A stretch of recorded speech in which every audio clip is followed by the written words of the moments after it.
Hi Earth Angels! Kamusta? Welcome back to Pinay Angel Tarot. This reading is a love message for no specific sign. Kahit anong zodiac sign mo, pwede itong mag-resonate sa'yo. So yung taong ka-deal mo, defensive siya ngayon eh. Gusto ka pa rin ng taong to pero they refuse to say something. Hindi siya nakikipag-usap. And parang siya yung nasisisi kung may mga problems kayo, kung hindi kayo nag-workout. Pero this is a no contact situation.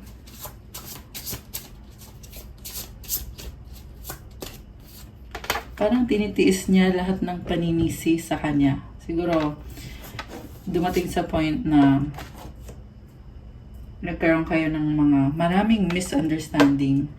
At ngayon, parang sinisingil siya eh, or ganun yung pakiramdam niya na sinisingil siya dahil sa lahat ng mga pagkakamaling ginawa niya sa'yo. Kaya kailangan niya depensahan yung sarili niya.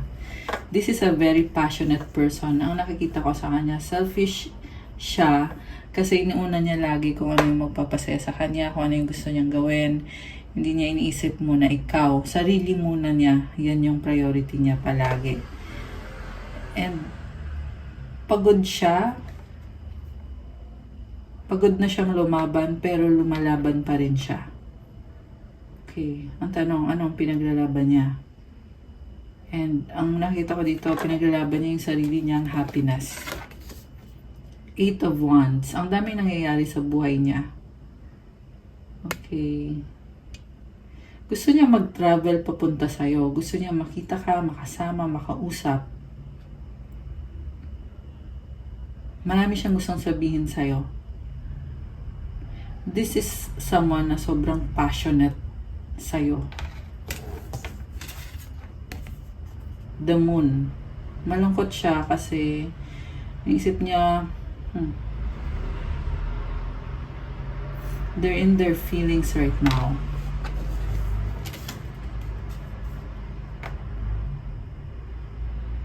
Parang ina-analyze niya yung emosyon niya. I'm hearing na kung ano yung ginagawa niya is connected sa emotions niya. Okay.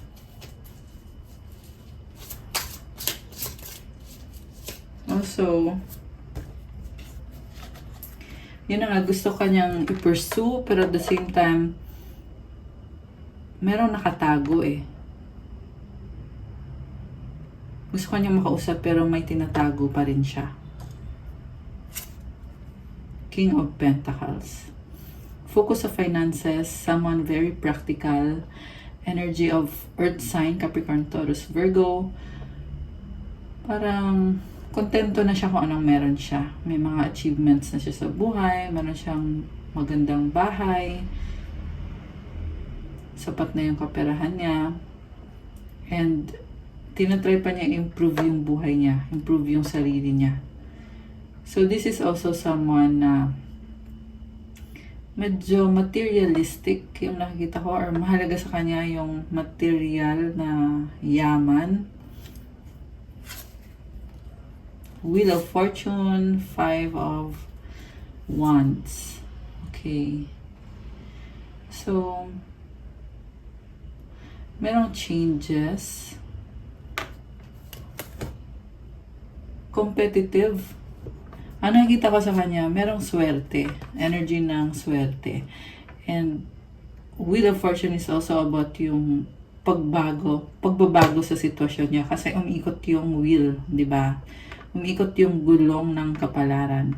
At sa pag-ikot na yon, andun yung nagiging competitive siya dito. So, more on, ang nakikita ko is gusto niyang maging maayos yung kaperahan niya kasi yun yung way niya para i-prove yung sarili niya. Parang tingin niya sa pera is sobrang halaga. Okay, pinahalagahan niya kasi feel niya pag may pera siya, lamang siya, or parang yun yung achievement niya sa sarili niya. So, ang nakita ko dito, sa totoo lang, mas priority niya yung pera kaysa sa love. And then, not to say na hindi ka niya mahal. Posible nga mahal ka niya. Pero, mas uunahin niyang magkapera kaysa magka-relationship. Sa bottom of the deck, 3 of Wands, waiting. Dami niya iniisip. May mga tao din sa paligid niya na isipin pa niya.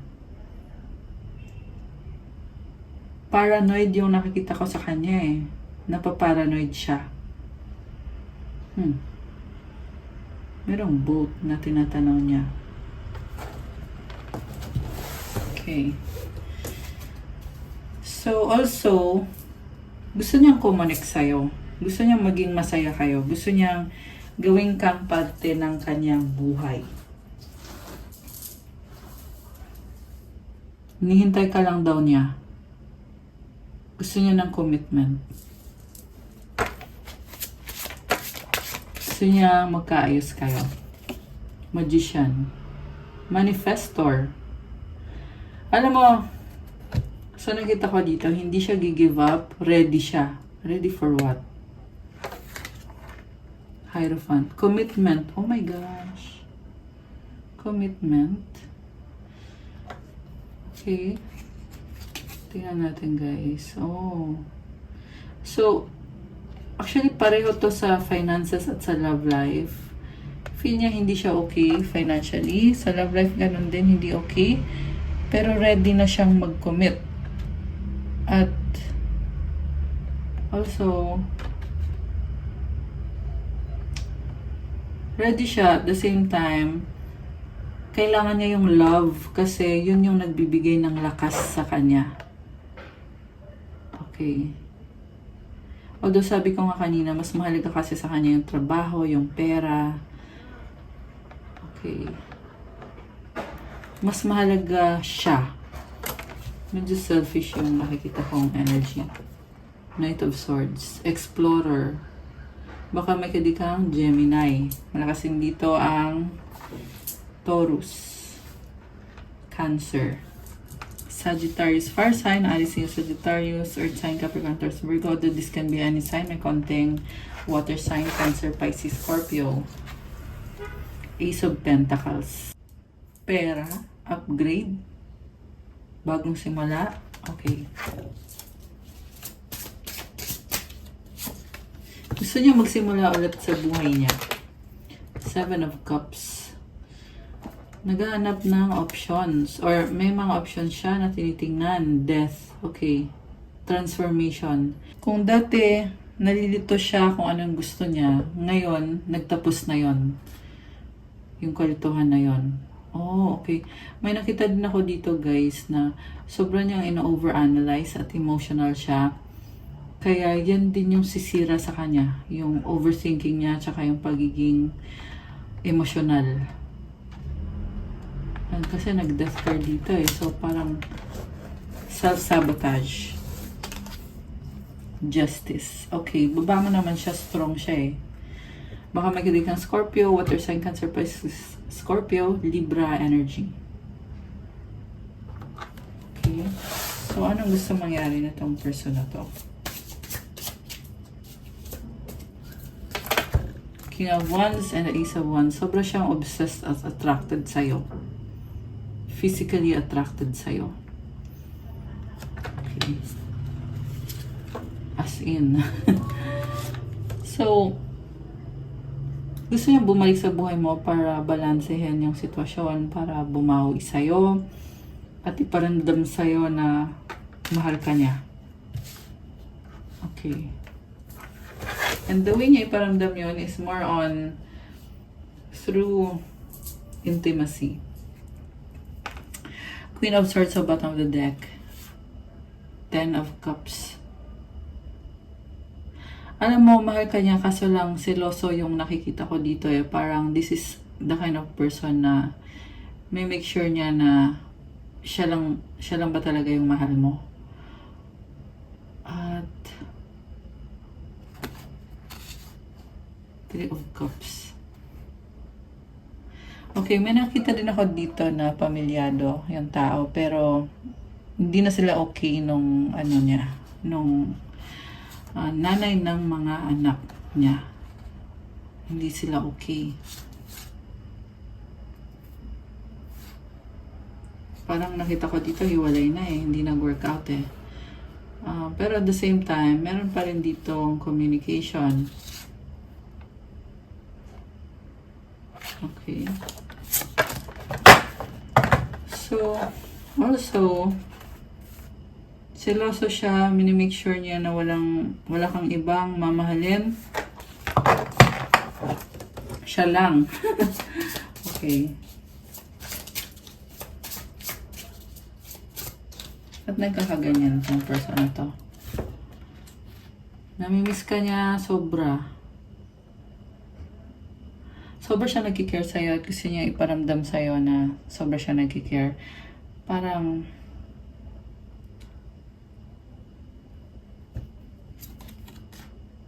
Five of Pentacles. Sobra siya, alam mo, nalulungkot siya. Feeling niya nag-iba yung buhay niya simula nung hindi na kayo nag-usap or hindi na kayo nagkita.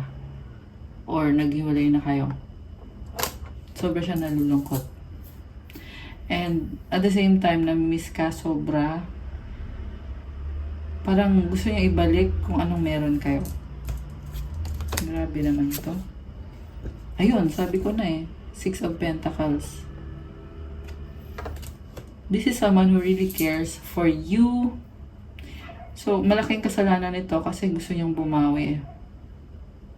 And then, kukontrolin ka niya in a sense na parang bibiglain ka niya at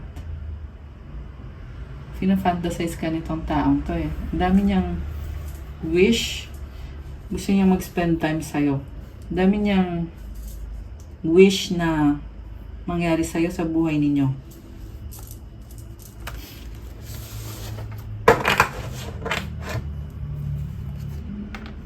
Panghihinayang, Five of Cups.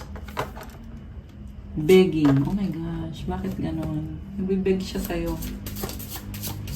Begging, please. Ba, yun yung kanta narinig ko. Begging, please don't know. Don't go. Please don't go. Romeo and Juliet. Yung yung song ni Taylor Swift, yun yung nag-play bigla sa isip ko eh. Anong title nun? Hindi ko maalala. Basta yung lyrics is Romeo. Romeo saved me. Blah, blah, blah. Okay. So, Romeo and Juliet kayo. So, siya yung ibig sabihin forbidden love. Meron tumututol sa relationship nyo, kaya siya nalulungkot. Sobrang emosyonal. Hindi ka maalis sa isip niya. Alam niyo, hanging to. Pero, nahihiya siya sa'yo or parang nanliliit siya sa sarili niya. Hopeful siya eh. Hoping na sana mabigyan mo ko ng chance. Gusto ka niya makausap. Grabe.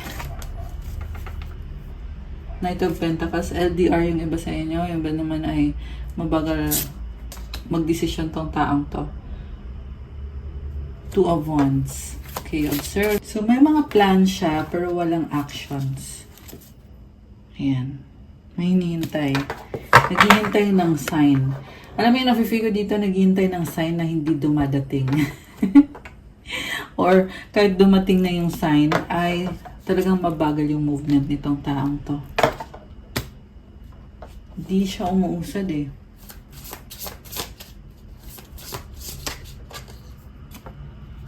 The Lovers, Ten of Cups. Wow. Obsessed sa'yo. In love sa'yo. Grabe. Alam mo, nakikita ko dito, gusto ka niya makasama intimately. Also, gusto niya magkapamilya kayo. Magka-family. Or, to date you, to spend time with you. I'm here to make love with you. Grabe. Grabe.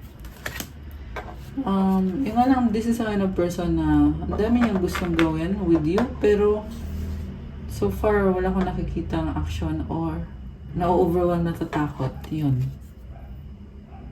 Four of Wands. This is engagement, commitment, or wedding. And I just saw 111 angel numbers.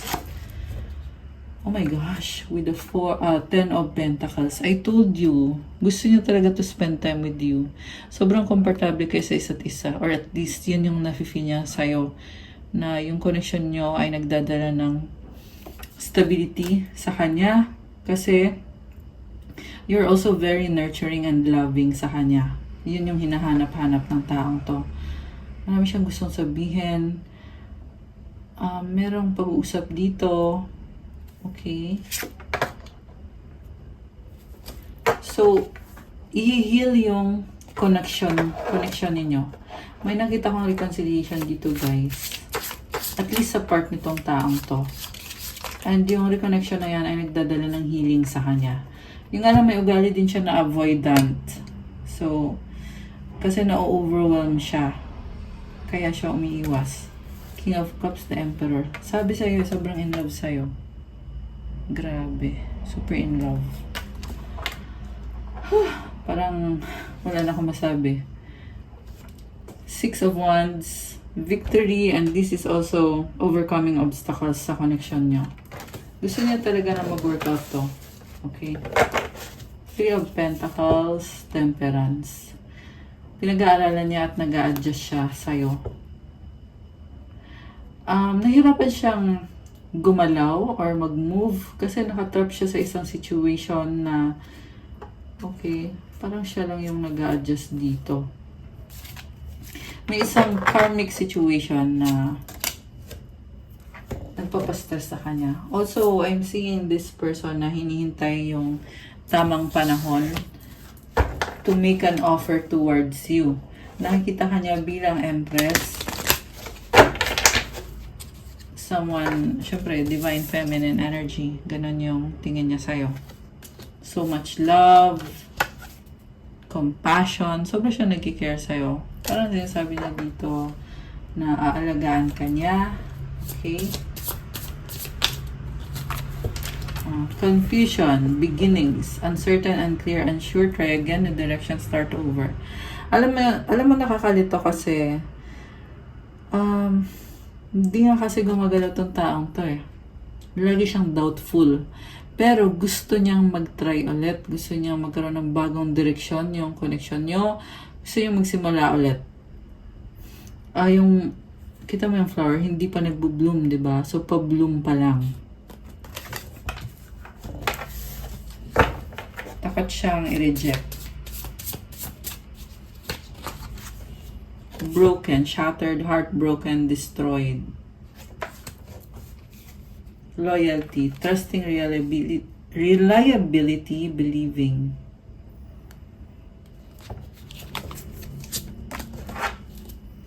So,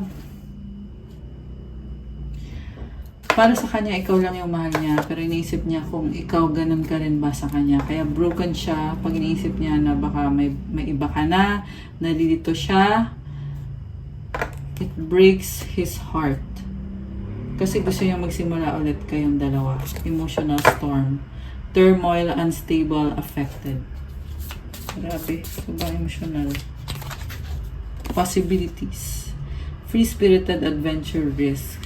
Nakita ka talaga dito na talagang umaasa siya na magiging okay ang lahat. Umaasa in a good way. Pero kasi hindi maalis yung fear sa taong to eh. Alam mo yung 50-50 yung nakikita ko dito. Sa side na to, andito yung negative. Sa side na to ay positive. Pero yung sa positive side, natatakot siya kasi parang simula pa lang. So, iniisip niya dito na iniisip niya kung kilala ka pa ba niya, kung magugustuhan mo ba siya, kung anong dapat niyang gawin para i-prove sa'yo yung pagmamahal niya. May trust issue na dito, guys. Okay? Pero this is actually positive cards. Yung nga lang, simula pa lang kasi. So, natatakot siya na alam mo, yun yung nag-hold back sa kanya talaga, yung fear. Lahat ng scenario iniisip nitong taong to. Realizations, epiphanies, and misunderstandings. Uy! understandings actually, pero yung nasabi ko is misunderstandings and awakenings. So, nagulat ako doon. Parang yung realization na yun ay nakakagulat din sa kanya. Okay. Dalawang card. Merong conflicted, tsaka breaking point. Decision, hot and cold, multiple choices. Oh my gosh. Hindi ko naman pala ng bongga nitong taong to. Limit, final straw, overwhelmed.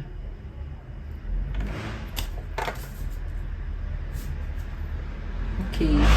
Merong third party situation na parang hindi na niya kinakaya. Breaking point na siya. Abandoned, left out, walked away cold. Mga tinalikuran niya yung third party situation na yan.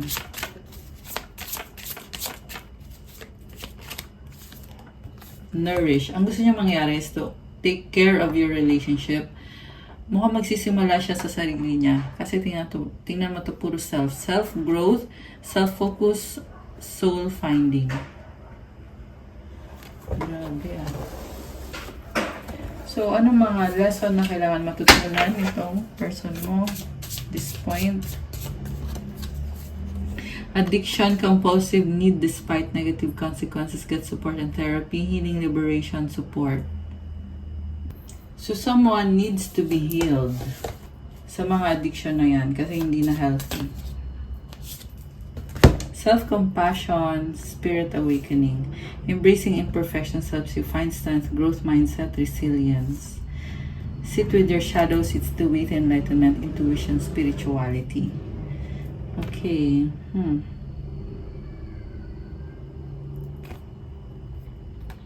Tinatry niya ayusin yung sarili niya at nag-improve na yung intuition nitong taong to. Okay, merong nagme-meditate. Ayan. Anong gustong sabihin sa'yo? Okay.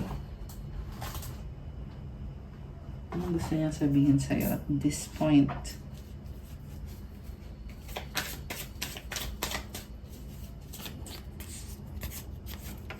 Iniwan sa ere, hanging. I miss you. So, feeling niya ay iniwan mo siya sa ere. Kisses. Namimiss ka niya. Namimiss niya yung kiss.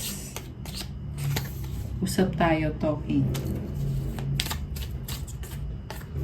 Please forgive me, sorry. Angry, naiinis, ego.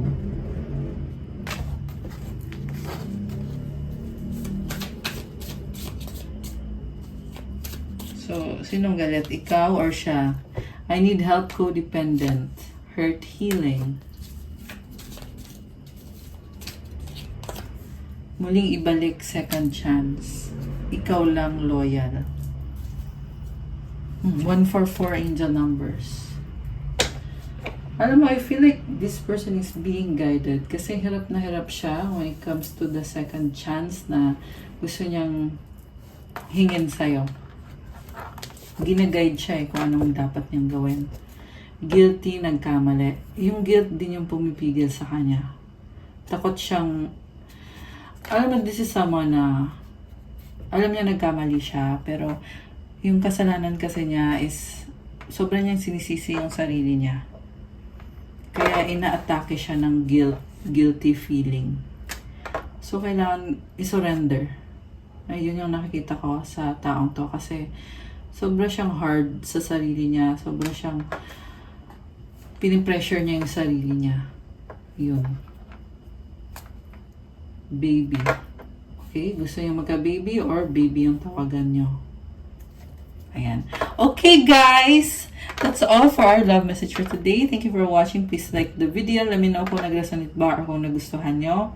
Kung kailangan nyo ng gabay, kung nag-resonate kayo at kailangan nyo ng more information, you can book a private reading. Message na kayo sa Viber or sa WhatsApp.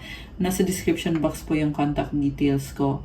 Yeah, mas mabilis kasi pag sa Viber or sa WhatsApp kayo nagme-message kasi mas madali ko kayong ma-replyan. I can reply real time or yeah, yun. So, also, if you want to start your crystals journey, check out my Instagram for crystals na tutulong sa'yo gumanda yung energy mo so that you can manifest better, attract money, attract love, wealth, prosperity, abundance, protection, for focus, mental clarity, self-confidence, at marami pang iba guys. So, tingnan nyo na lang po doon at pa-follow na din po ng Instagram ko at ibang social media. Thank you! I love you guys! Have a good day. God bless you. Stay safe and I'll see you again soon. Good night and God bless. Bye!